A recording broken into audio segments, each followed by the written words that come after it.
3:15 पे निफ्टी था 24,573। 3:35 पे निफ्टी बंद हुआ 24,774।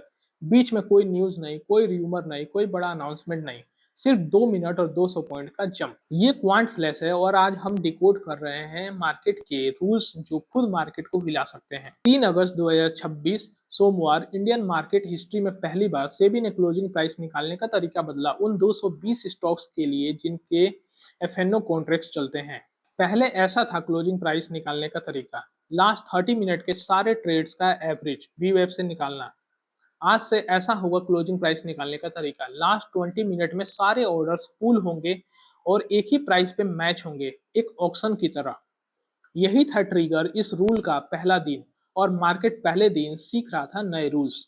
समझो ऐसे, पहले जैसे 500 लोग अपने अपने दाम बोल रहे थे और एक असिस्टेंट उनका एवरेज निकाल रहा था। अब सब अपना फाइनल बिड एक कार्ड पे लिख के जमा करते हैं और सिस्टम ढूंढता है वो एक प्राइस जहां सबसे ज्यादा शेयर्स मैच हो सके।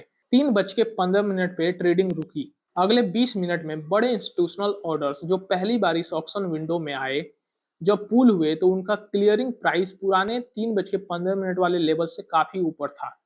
और क्योंकि Nifty free float market cap weighted है, रिलायंस, एचडीएफसी बैंक, एससीएससी, टीसीएस जैसे हैवी वेट की छोटी सी मूव भी पूरे इंडेक्स को खींच लेती है। और एक और चीज नोटिस करो, सेंसेक्स सिर्फ 0.7% ऊपर गया जबकि निफ्टी 1.6% ऊपर गया। दो इंडेक्स नॉर्मली साथ चलते हैं, आज के दिन अलग अलग बात कर रहे थे। ये भी एक एनोमली का सिग्नेचर है। अब ये पार्ट है जो शायद किसी ने नोटिस नहीं किया होगा। कई स्टॉक्स आज बिल्कुल राउंड नंबर पे बंद हुए, जैसे 1450, 2380। ये इंडियन मार्केट की हिस्ट्री में पहली बार दिखा। क्यों? क्योंकि ऑक्शंस का uncrossing algorithm mathematically round tick size को फेवर करता है जब मैक्सिमम वॉल्यूम मैच करना होता है। कंटिन्यूअस ट्रेडिंग में ये कभी नहीं होता। लास्ट ट्रेड किसी भी डेसिमल पे लैंड कर सकता है। ये फुटप्रिंट कंफर्म करता है ये कोई रैंडम स्पाइक नहीं था। ये एक ऑक्शन क्लियर्ड प्राइस था, टेक्स्ट बुक से सीधा निकला हुआ। और ये क्लियर कर दें, ये कोई मैनिपुलेशन नहीं थी, कोई विलन नहीं है इस स्टोरी में। ये सिर्फ एक नए सिस्टम था, अपना पहला दिन खेल रहा था और मार्केट मेकर्स अभी तक नए 20 मिनट विंडो के साथ एडजस्ट हो रहे थे। ये नंबर क्लोजिंग प्राइस सिर्फ एक स्टेटिस्टिक नहीं है, ये डिसाइड करता है तुम्हारे म्यूचुअल फंड की नेट एसेट वैल्यू, ये डिसाइड करता है आज एक्सपायरी होने वाले ऑप्शंस का सेटलमेंट, ये डिसाइड करता है निफ्टी और सेंसेक्स का ऑफिशियल लेवल जो हर हेडलाइन में दिखता है।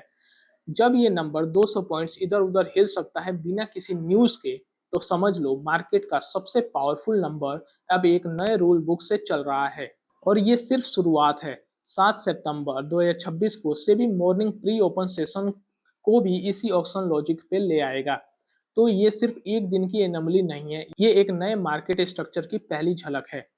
अगला सवाल, क्या ये डे वन की टीथिंग ट्रबल था या एक पैटर्न रिपीट होगा? हम इस क्लोजिंग ऑप्शन को ट्रैक करते रहेंगे। इस एनोमली के पीछे पूरी एक कहानी है। मार्केट फोरेंसिक में हम दिखाएंगे असली मैकेनिज्म स्टेप बाय स्टेप, और quant secrets of big bank में हम कनेक्ट करेंगे ये कहानी उस केस से जिसने क्लोजिंग ऑप्शन सेशन को जन्म दिया, जेन स्ट्रीट। ऑप्शन ट्रेडर्स के लिए एक्सपायरी सेटलमेंट पे इसका एग्जैक्ट इम्पैक्ट। और अगर तुम्हें लगता है ये थोड़ा स्पूकी है, एक एल्गोरिदम ने ट्रिलियंस ऑफ रुपीस मूव कर दिए बिना किसी इंसान के डिसीजन के, तो घोस्ट इन द मशीन में हम उस एंगल को भी एक्सप्लोर करेंगे। ये था क्वांट फ्लैश। एनोमली डिटेक्ट हुई, मैकेनिज्म डिकोड हुआ, फुटप्रिंट कंफर्म हुआ। अगली बार जब मार्केट कुछ अजीब करे, हम सबसे पहले वही होंगे जो बताएंगे क्यों।